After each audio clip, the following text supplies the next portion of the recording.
చూడరా పిల్లలు, ఈ రోజు మన పాఠం పేరు మన్ కర్తా హై.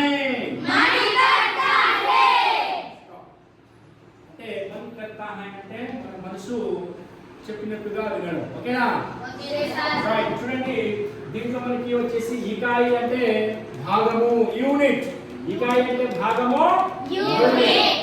పాఠ అంటే పాఠము, లెసన్. పాఠము, లెసన్. చూడండి, మన్ అంటే మనసు, మన్ మనసు, కరుణ చేయుట, హై ఉన్నది, చిత్ర బొమ్మలు, మే లోపల, క్యా ఏమిటి, దిక్నా చూచుట, లడకా బాలుడు, లड़की अम्माई वे वारू एक वक्कटी दूसरे मेरे वालू